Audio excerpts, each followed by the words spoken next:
Olá pessoal, sejam muito bem-vindos ao canal. Hoje eu vou trazer a história de uma conspiração, de uma das maiores conspirações dos últimos tempos.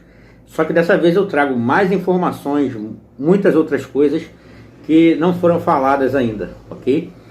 Então vamos lá, eu vou explicar o contexto, por que aconteceu, especular os motivos pelo qual esse trágico acidente aconteceu. Eu estou falando do acidente com a Challenger, o ônibus espacial que explodiu com os tripulantes, em 1986. O lançamento parecia estar indo tudo bem, mas alguns segundos após o lançamento, o veículo explodiu, ok? E segundo as informações, matando todos os astronautas e pessoas que estavam ali dentro. Porém, tempos depois, um jornalista de Miami começou a especular e a conspirar contra essa situação, justamente porque a NASA estava atrapalhando as investigações, ok, sobre o acidente. E tempos mais tarde, anos mais tarde, um jornalista desse mesmo local, também de Miami, do início lá, os que estavam investigando, desse mesmo jornal, ele recebeu uma ligação anônima de uma pessoa que dizia que a professora, porque lembrando, nesse voo foi um civil, ok? Nesse lançamento, nesse voo que iria para o espaço, foi o primeiro civil, que era uma professora, O nome dela era Krista McAuliffe. E ela era professora de história e era especialista em estudos sociais, e ela teria ido na missão e morrido lá na Challenger. Mas uma ligação anônima disse que ela estava viva, ok? E que estava dando aula numa universidade dos Estados Unidos. E é aí que esse jornalista de Miami resolveu fazer uma investigação sobre esse fato. Estariam os tripulantes da Challenger vivos? E aí, após todo o processo investigativo, o jornalista chegou à conclusão de que os tripulantes nunca estiveram naquela nave, ok? E a maioria deles foram encontrados vivos estão vivos até o dia de hoje, ok? Vamos começar aqui pela tripulação, tá? Que eu vou mostrar a vocês, porque imagens valem mais do que 1000 palavras, ok? A tripulação, que era composta pelo físico Ronald McNair, e ele foi encontrado vivo nos dias de hoje e alega ser irmão gêmeo, ok? Do outro rapaz. Houve uma mudança, ele tem outro nome, E ele alega ser irmão gêmeo do Ronald McNair. Temos também o piloto Michael Smith, ok? O Michael Smith, ele sequer, é o piloto da missão, ele sequer mudou de nome. Ele continua se chamando Michael Smith até os dias de hoje. O repórter chegou aí na casa dele. Hey there. Hey, sorry to bother you. I was pulling out and I saw you. I just came by to... Are you Michael Smith? Yeah. Professor at university? Retired. Retired? Yeah. Yeah.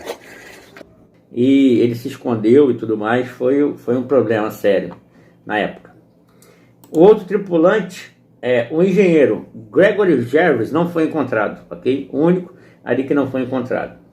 Já Edison Onizuka, que ele era engenheiro também da missão, foi encontrado, e também a pessoa que foi encontrada alega ser irmão gêmeo dele. Nossa, muita coincidência, 2 irmãos gêmeos na mesma missão espacial. Interessante. O Edison Onizuka, ele foi encontrado, mas porém alega ser o irmão gêmeo, tá? E tivemos também a engenheira Judith Resnick, ok? Astronauta, engenheira. Ela foi encontrada também, nem sequer mudou o nome, ok? Essa aí também nem sequer mudou o nome. Também o Francis Scooby foi encontrado vivo nos dias de hoje e também sequer mudou o nome. Continua com o mesmo nome. E é diretor de uma empresa lá nos Estados Unidos. E por fim a professora Krista McAuliffe, ok?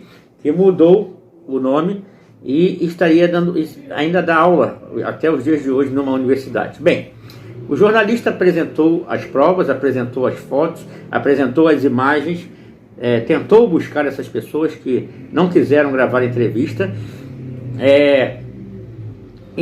Mas a investigação foi colocada aí no ar, foi colocada na internet, hoje em dia com a velocidade da informação, essas coisas, mas todos os verificadores de fatos dizem que isso é apenas uma teoria da conspiração e que as famílias ficam muito tristes quando alguém fala sobre isso, né? Que esses tripulantes da Challenger estão vivos até hoje, porém as imagens que o jornalista de Miami trouxe valem mais do que 1000 palavras. Sim, eles estão vivos, não é irmão gêmeo coisa nenhuma, essa é a verdade dos fatos. Agora a grande questão é, por quê? Porque causa, motivo, razão ou circunstância a NASA iria fazer isso? Por qual motivo a NASA iria esconder isso, né? Inclusive, durante uma live, um irmão falou isso no chat e eu achei bem interessante, né? Não sei se ele já tinha lido em algum lugar ou se foi... eu sei que ele falou uma coisa no chat que eu achei muito interessante. Eu também gostaria de saber o motivo pelo qual a NASA, né, iria explodir uma nave e deixar os tripulantes vivos, fingir que tinha tripulantes, né? E não tinha. Uma coisa interessante de se lembrar o contexto histórico naquela década de 80. A NASA já tinha ido à Lua, supostamente ido à Lua, várias vezes, né, durante final da década de 60 e da década de 70, fez algumas missões na Lua, e o povo clamava, né, inclusive em notícias de jornais saía que a Lua estaria colonizada, né, até 2000. Então o povo clamava para que turistas, civis, fossem até a Lua, visitar a Lua, já que eles tinham ido várias vezes, eles tinham a tecnologia para isso, e eles foram com segurança, sem nenhum problema. O povo clamava para ter um turista na Lua, né? Uma pessoa, um civil, uma pessoa comum. E aí, o que a NASA teve em mente? Vamos levar o primeiro civil para o espaço, explodir a nave, e aí todo mundo passa a ficar com medo de ir visitar a Lua, ok? E de ir para o espaço. E foi justamente isso que aconteceu. A NASA, pressionada para que isso acontecesse, ela acabou, ela sabia, porque a NASA sabia que eles não tinham ido à Lua coisa alguma, tudo aquilo foi gravado, né?